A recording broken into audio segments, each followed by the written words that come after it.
তো বন্ধুরা দেখো, সারাদিনের কাজের পর আবার সন্ধ্যেবেলায় এসেও কাজ করছে। তো তোমরা দেখতেই পাচ্ছ, সারাদিন কাজ করে আবার সন্ধ্যেবেলায় এসে কাজ করছে। তো আমরা তো সারাদিন একসাথে খেতে পারি না, তো রাতের খাবারটাই চেষ্টা করি মানে একসাথে সবাই মিলে খাওয়া। মানে তোমার দাদাভাই, তো ওই দেখো তোমার দাদাভাই কাজ করছে আর একটা কাকা কাজ করছে।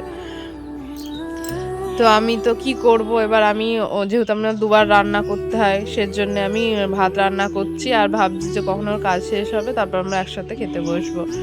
তো আমি ওইদিকে ভাত রান্না করছি আর বাবুকে দেখছি, যেহেতু কারেন্টের কাজ করে।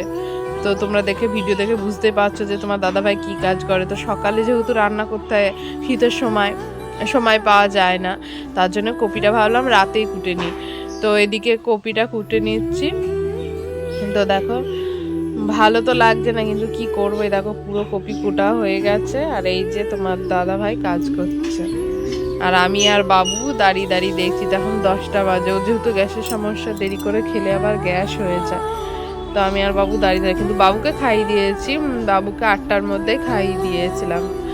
তারপর ওই যে তোমার দাদা ভাই খাচ্ছে, একসাথে খাওয়া হয় না, আজকে হয়নি, দেরি হয়ে গেছে। তো ও খেয়ে নেওয়ার পর তারপরে আমি খেতে বসলাম, যেহেতু আমাকে গুছিয়ে নিয়ে তারপরে খেতে বসতে হয়, সকালে যেহেতু তাড়াতাড়ি থাকে। তো এখনকার মতো টাটা বন্ধুরা।